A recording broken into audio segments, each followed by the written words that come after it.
I hired her for one reason, to survive the night. The invitation had arrived 3 weeks earlier, heavy card stock, gold lettering, my name spelled perfectly. The annual Blackwell Foundation Gala. The kind of party where billion-dollar deals were whispered over champagne, where showing up alone was louder than any mistake you could make. Every major player would be there. My ex. My rivals. The board that still doubted me. I needed an escort. Someone elegant. Quiet. No complications. That's how I met Lena. She walked into the hotel lobby wearing confidence like it was tailored just for her. Not loud. Not flashy. Just calm. Deadly calm. The kind that made people look twice without knowing why. She smiled, professional, warm, and shook my hand like this was just another job. Rules? I asked as we headed toward the elevator. Simple, she said. We arrive together. I stay by your side. I leave when you say. Her voice was steady. Too steady. At the ballroom entrance, cameras flashed. The moment the doors opened, the noise swallowed us, laughter, clinking glasses, names that carried weight. Heads turned. I felt it immediately. People noticed her. She played the role perfectly. Light touches on my arm. Soft laughter at the right moments. When donors asked how long we'd been together, she answered without missing a beat. When my ex froze mid-conversation after spotting us, Lena leaned closer and whispered, "Breathe. You're winning." Winning. Funny word. Halfway through the night, something shifted. It was subtle at first. The way she watched people, not with curiosity, but recognition. Like she knew their stories. When an older board member mentioned a deal from 15 years ago, she reacted before she could stop herself. When the CEO of a rival firm joked about new money, her smile tightened just a fraction. She wasn't just playing along. She belonged here. We stepped onto the balcony for air. The city stretched below us, glittering and loud. For a moment, neither of us spoke. Then she leaned in, close enough that only I could hear, and whispered the sentence that changed everything. My age isn't a problem, right? I turned to her, confused. What? She looked straight at me. No smile this time. No performance. I'm an adult, she said calmly. Legally. Completely. But I need to know, before this goes any further, does it matter to you? My mind raced. This wasn't part of the agreement. Escort rules were simple. You didn't bring up age unless there was something to hide, or something to protect. How old are you? I asked quietly. She held my gaze. 22. Adult. Legal. Still, young. Younger than I expected. Younger than this world usually allowed. Before I could respond, footsteps approached. My ex stepped onto the balcony, eyes sharp, smile forced. Well, she said, looking Lena up and down, you've certainly upgraded. Lena didn't flinch. She extended her hand. Lena. Pleasure to meet you. I've heard a lot. My ex raised an eyebrow. Have you now? Yes, Lena replied smoothly. Especially about how you left the company right before the fraud investigation. Silence. My ex's face drained of color. She muttered something and retreated inside. I stared at Lena. How did you know that? She exhaled slowly. Because this party isn't just your battlefield. It's mine too. That's when she told me the truth. She wasn't just an escort. She was the daughter of a man whose company had been destroyed, quietly, efficiently, by the same people sipping champagne inside. She'd studied them. Learned their habits. Their weaknesses. And tonight, she was here to confirm something. One last name. One final connection. Mine. I needed to see who you really were, she said. Not the headlines. Not the rumors. And? I asked. She looked at me for a long moment. You're not who they said you were. The music swelled inside as applause erupted for a speech I no longer cared about. I'll leave after this, she added. That was always the plan. I surprised myself by saying, "Stay." She smiled, this time, not professionally. Real. By the end of the night, I hadn't just survived the gala. I'd uncovered a truth buried for years. And met someone who walked into my life as a transaction, and left as a turning point.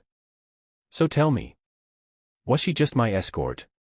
Or the beginning of something neither of us expected? She was an adult. Legally. Clearly. But the way she asked the question made it feel like more than just a number. Does it? I asked carefully. Her eyes searched my face, not for judgment, but for honesty. It matters to some people, she said. Especially people in that room. I didn't answer right away. Below us, the city kept moving, indifferent to secrets being confessed on a balcony above it. It doesn't bother me, I said finally. But I get the sense that's not what you're really asking. She exhaled, slow and controlled, like she'd been holding her breath all night. Before she could speak again, the balcony doors slid open. My ex stepped out. Her heels clicked sharply against the stone floor as her gaze locked onto Lena. She didn't bother hiding the assessment, the scan from head to toe, the thin smile that followed. "Well," she said, folding her arms, "you move on fast." Lena didn't stiffen. Didn't shrink. She stepped closer to me instead, her presence calm but deliberate. "People don't move on," Lena replied softly. "They move forward." The air went cold. My ex laughed, but there was no humor in it.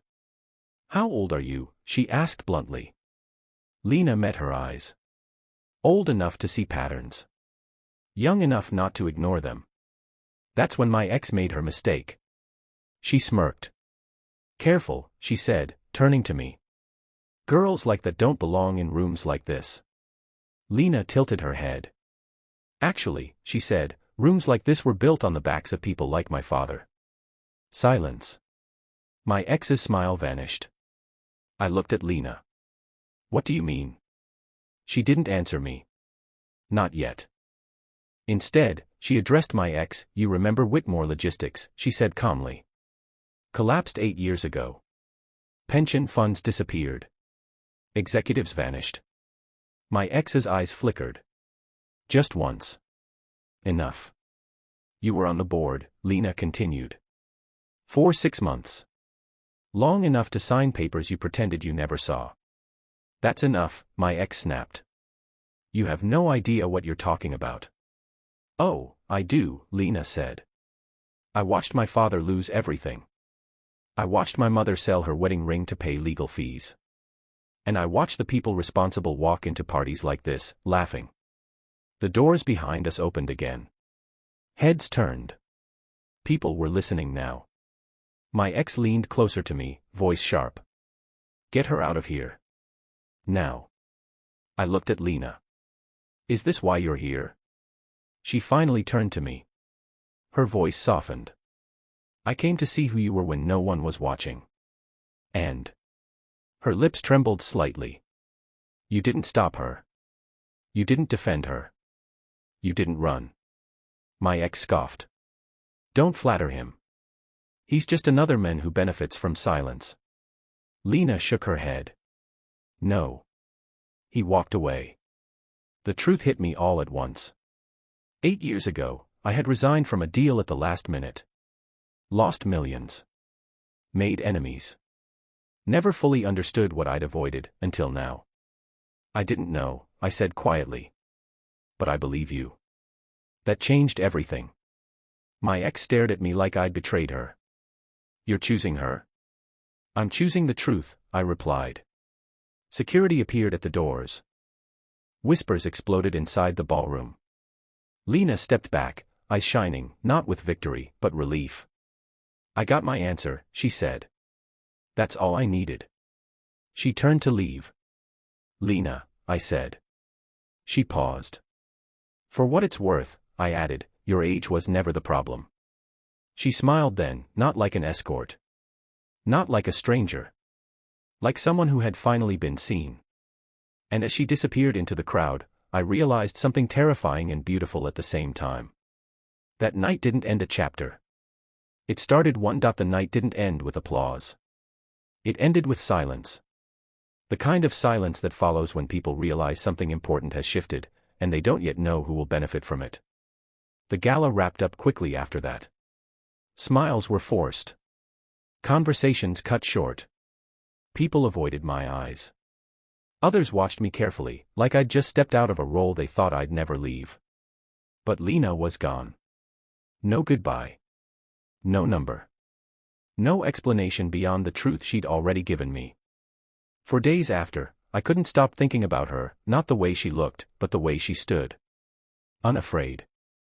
Unapologetic.